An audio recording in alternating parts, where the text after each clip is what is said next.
Welcome to Daily Scripture Reading. I do not own the rights to this music.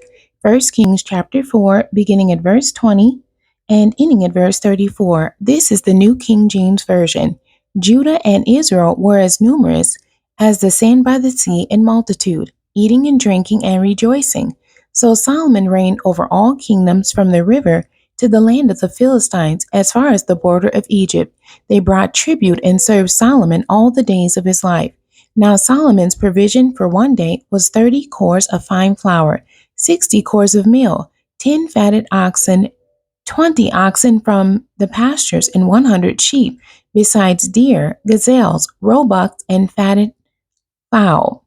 For he had dominion over all the region on this side of the river, from Tipsah even to Gaza, namely over all the kings on this side of the river. And he had peace on every side all around him.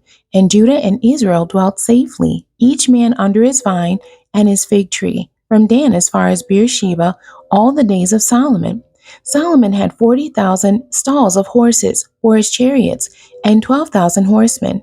And these governors, each man in his month, provided food for King Solomon and for all who came to King Solomon's table. There was no lack in their supply. They also brought barley and straw to the proper place for the horses and steeds, each man according to his charge.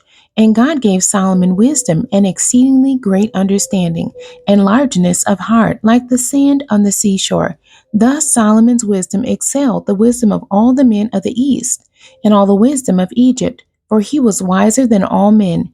Then Ethan the Ezrahite, and Heman, Chalcol, and Darda, the sons of Mahol, and his fame was in all the surrounding nations. He spoke 3,000 proverbs, and his songs were 1,005. Also he spoke of trees, from the cedar tree of Lebanon even to the hyssop that springs out of the wall.